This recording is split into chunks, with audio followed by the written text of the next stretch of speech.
On the day of Pentecost, we are told that the coming of the Holy Spirit occurred in the midst of a strong driving wind that filled the entire house.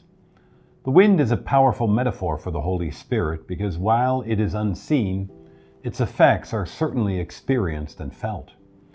Perhaps when we reflect on our own lives, we can recall moments where the Holy Spirit was unseen but experienced nonetheless.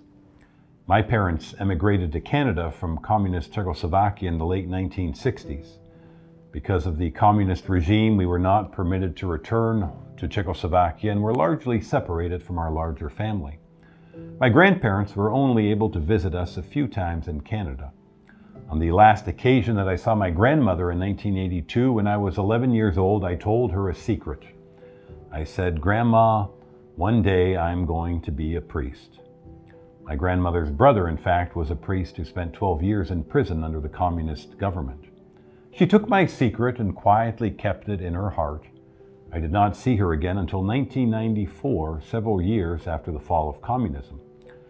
When I went to her place in Prague, knocked on the door, the very first thing she did was pull me aside from the rest of the family and ask, "The last time I saw you, you told me a secret. Do you remember what it was?" The truth is, I had forgotten. When she reminded me, I told her, "I don't think so."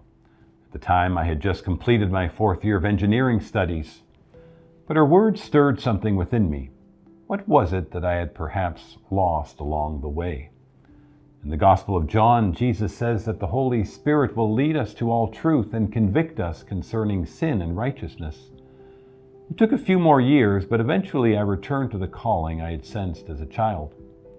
In hindsight, I can now see that it was the Holy Spirit who kept that secret alive in my grandmother's heart. The Holy Spirit had preserved in my grandmother's heart a truth that I myself had forgotten. The Holy Spirit is often unseen, but his effects are real. Like the wind at Pentecost, he moves quietly yet powerfully through people, memories, events, and even the hidden corners of the heart. The story of Pentecost is therefore not only about what happened 2,000 years ago, it is about the ongoing work of the Holy Spirit who continues to preserve truth, awaken vocation, convict the heart, and transform our lives. On this Pentecost Sunday, let us ask the Holy Spirit to stir our hearts once again and lead us ever more deeply into truth, holiness, and communion with God.